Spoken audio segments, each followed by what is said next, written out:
오늘 말씀은 느헤미야 4장 말씀입니다. 오늘 본문은 성벽 재건이 어제 보았듯이 한창일 때 이를 방해하는 이야기들이 오늘 본문을 통해 나옵니다. 그러자 유다 백성들은 마음이 동요되고 흔들려요. 못하겠다 하는 거예요. 할 수가 없을 것 같다. 이때 느헤미야는 백성들을 독려합니다. 뿐만 아니라 이 방해를 넘어서서 흔들림 없이 성벽 재건을 이어가요. 느헤미야의 성벽 재건이 6장을 보면 52일 만에 다 이루어진다라고 되어 있거든요. 흔들리지 않습니다. 이 느헤미야를 통해 우리의 삶을 다시 한번 돌아보고 세워갈 수 있는 시간이 되면 좋겠습니다. 첫 번째 말씀입니다. 하나님의 일엔 방해가 있다. 방해가 있어요. 사탄은 언제나 하나님의 뜻을 거스르는 게 사탄의 일이죠. 그러니 방해가 있을 수밖에 없습니다. 그런데 이런 환난, 또 실패한 것처럼 보이는 어려움을 만나면 우리는 흔히 이렇게 평가하죠. 얘기하죠. 하나님이 원하시지 않나 봐. 하나님의 뜻이 아닌가 봐. 이렇게 생각하면서 쉽게 포기하려고 합니다. 이게 편하거든요. 어떻게 보면. 그냥 그런 것 같아. 쉽게 낙심하죠. 하지만 하나님의 일에는 반드시 방해와 난간이 따릅니다. 오늘 산발락과 도비아의 방해가 이런 것입니다.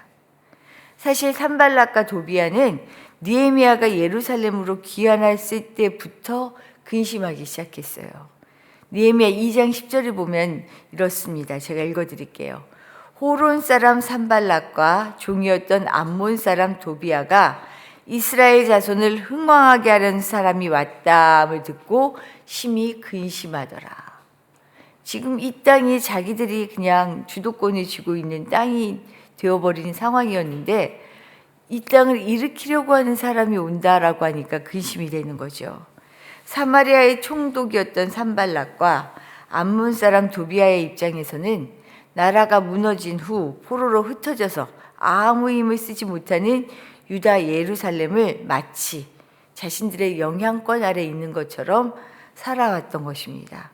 그런데 어느 날 갑자기 페르시아 왕의 승인을 받고 느헤미야가 등장하는 거예요. 그리고 실제 느헤미야는 이미 우리가 3장을 통해서도 알 수 있듯이 아주 체계적으로 그리고 거침없이 성벽 재건을 이어갑니다. 위협적인 거죠. 두려운 거예요. 페르시아 왕의 승인을 받고 하는 일이니 공식적으로 막을 수도 없어요. 그런데 오늘 본문을 보면 그냥 이 일을 뒀다가는 진짜 이제 넘어가겠다. 이들의 손에 예루살렘이 그냥 넘어가겠구나. 예루살렘이 서겠구나. 자체적으로. 이걸 볼 수가 없는 거죠. 그래서 유다 백성들을 협박하며 사기를 꺾기 위해서 자신들의 군대를 동원하고 조롱과 비난을 퍼붓기 시작한 겁니다. 전략이었어요. 이들의 전략. 사기를 끊어놓자. 이 일을 막자. 이것이 2절 말씀이에요. 우리 2절 말씀 다시 한번 읽어볼게요. 자기 형제들과 사마리아 군대 앞에서 일러 말하되 이 미약한 유다 사람들이 하는 일이 무엇인가? 스스로 견고하게 하려는가? 제사를 드리려는가? 하루의 일을 마치려는가? 불탄 돌을 흙 무더기에서 다시 일으키려는가? 하고 실제 이제까지 유다는 미약했습니다. 어떻게 일어설 길이 없었어요. 포로로 잡혀가 있죠. 여기서 힘을 쓰지 못했던 사람들이에요. 너네들이 뭐 하려고? 너네들이 견고하게 할 수 있겠어? 제사를 드린다고? 니네들이 지금 뭘 하면 하루아침에 이게 될 것 같아? 라고 지금 조롱하는 거예요. 산발랏의 비난은 성벽을 세우려는 유다의 의지와 동기를 무너뜨리려는 겁니다. 유다 백성의 수적인 열세와 군사적 무력함을 자극해서 스스로 무너지게 하려는 전략이죠. 도비아 역시도 여기에 그렇게 얘기하잖아요. 그들이 건축하는 돌성벽은 여우가 올라가도 곧 무너지겠다. 안 돼. 얘네들이 힘 없어. 말로 성벽 재건을 완전히 조롱하고 있습니다. 그런데 여기에 백성들 또한 어떻게 돼요? 동요돼요. 어렵겠다라고 느끼는 거예요. 우리가 뭘 할 수 있냐고. 왜냐하면 이제까지 뭘 하지 못했거든요. 그러니까 쭉 건드리기만 해도 어떻게 해요? 그냥 무너져 내리는 거예요. 우리들도 우리가 약한 부분이 있죠. 내가 약한 부분 건드리면 어때요? 확, 뭐 어떻게 발끈하든지 아니면 주눅이 들든지 내가 일어설 수 없게 하잖아요. 마찬가지예요.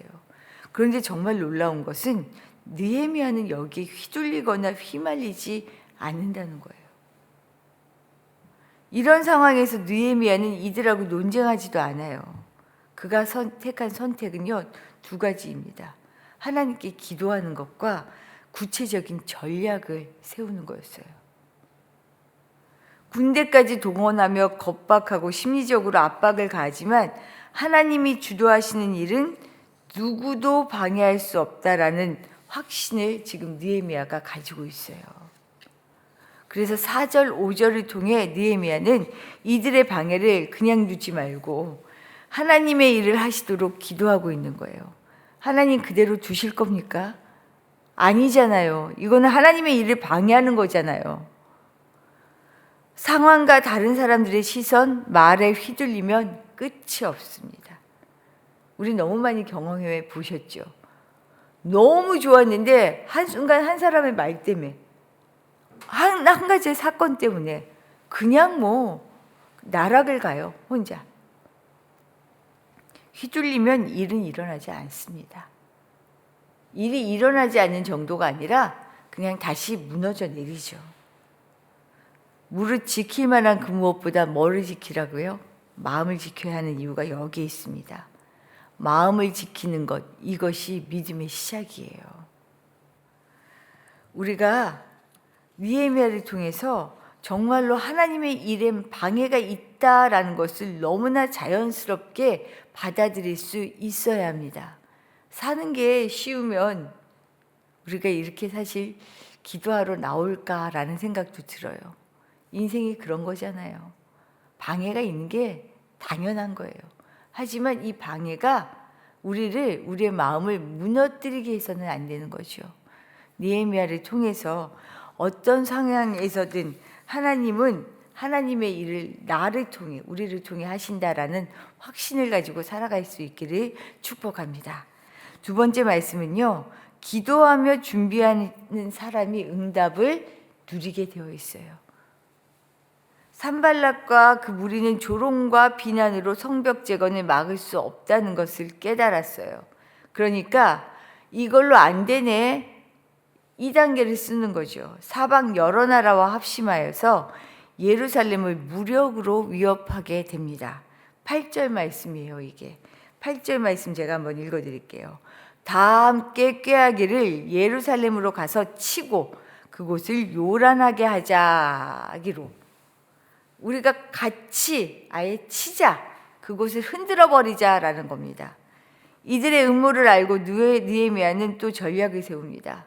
여전히 하나님께 기도하는 일과 밤낮으로 파수꾼을 세우는 것, 이 두 가지 전략을 세워요. 하나님께 끊임없이 기도합니다.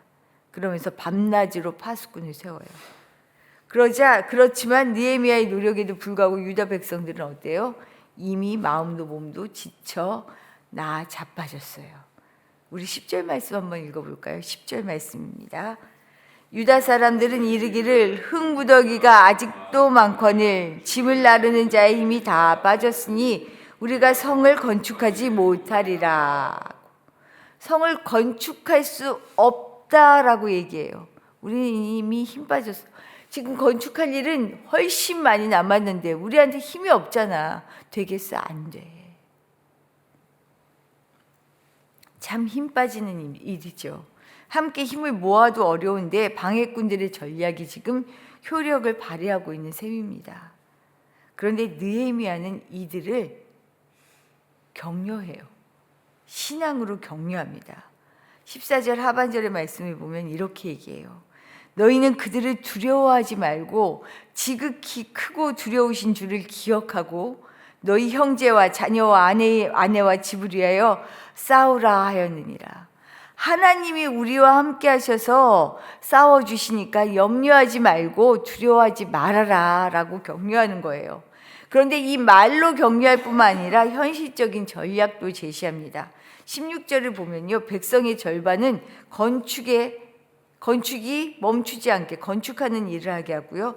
절반은 무장 경계에 투입합니다.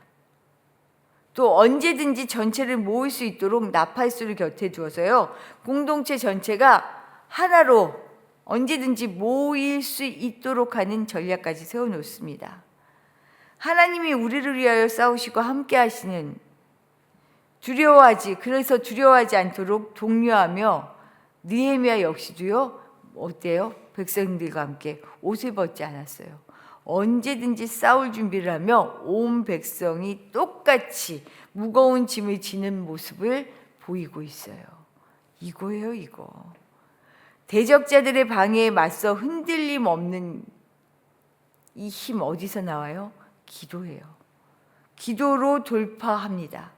그리고 중단 없이 공사를 진행해요. 기도만 하는 것이 아니고요. 이 일이 진행될 수 있도록 애쓰고 힘쓰고 있습니다. 성벽을 재건하는 일과 성을 대적으로부터 지키는 일 역시도 기도와 함께 동시에 진행하고 있다는 말이에요. 성을 세우기 위해 밤낮이 따로 없고요. 지도자로부터 백성도 구별되지 않습니다. 똑같이 일하고 있어요. 이렇게 한순간도 단 한 곳도 틈을 두지 않는 기도와 준비가 결국 어떻게 해요? 성벽을 재건하게 해요. 52일 만에. 대단하지 않아요? 52일 만에 이 성벽을 재건해 버립니다. 역사는 이렇게 만들어져요. 모든 일은 이렇게 세워져요. 방해가 없어서, 돈이 많아서, 상황이 다 되어서 그렇게 일이 되어지는 게 아니에요. 끊임없이 방해가 있고 할 수 없는 상황들이 만들어지고 힘이 빠지죠. 그러나 이것을 할 수 있는 힘이 어디에 있어요? 하나님으로부터. 그리고 이 믿음을 가지고 끝까지 내가 할 수 있는 일을 밀어붙여 나아가는 그것이 결국은 일을 만들어내는 것이죠.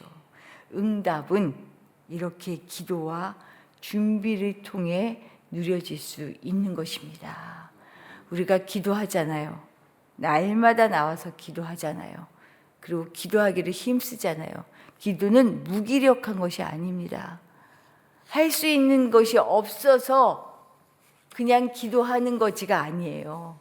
할 수 없지만 이 기도를 통하여 나를 일으키시고 내가 움직이게 하시고 내가 하나님을 향하여 나아가게 하는 그 힘을 얻잖아요. 그래서 기도와 함께 내가 하나님 무엇을 해야 하겠습니까? 라고 끊임없이 나아갈 수 있는 능력을 힘입는 우리 모두 되시기를 축복합니다. 주신 말씀 생각하며 기도하도록 할게요. 세상의 방해는 당연한 것입니다. 하나님의 나라는 이 방해를 뚫고 세워지게 되어 있어요. 그러니 방해에도 불구하고 방해가 있기 때문에 오히려 기도하며 내 몫을 찾아 하나님께 나아갈 수 있는 우리가 되게 해달라고 기도하시기 바랍니다. 또한 더불어 오늘은 우리 자녀들을 위하여 기도하는 날인데 우리 자녀들이 많이 약해져 있다라는 이야기들 많이 하죠. 세상 앞에서 어떻게 해야 될지를 모르는 우리 자녀들, 하나님 정말로 우리 자녀들이 하나님 때문에 힘을 내고 살아가게 해주십시오. 어떤 문제를 만나도 주저하는 사람이 아니라 주님으로 말미암아 돌파구를 찾아가는 자녀들이 되게 해달라고 기도하시고 우리 내년도 우리 새롭게 세워질 청소년부 그리고 다시금 하나님 앞에서 우리 자녀들을 잘 세워나갈 수 있도록 어린이부, 청소년부, 청년부 하나님께서 온전히 책임져 주십시오. 우리가 그 일을 해나갈 수 있도록 지혜를 주십시오. 기도해 주시기를 바랍니다. 기도드리겠습니다.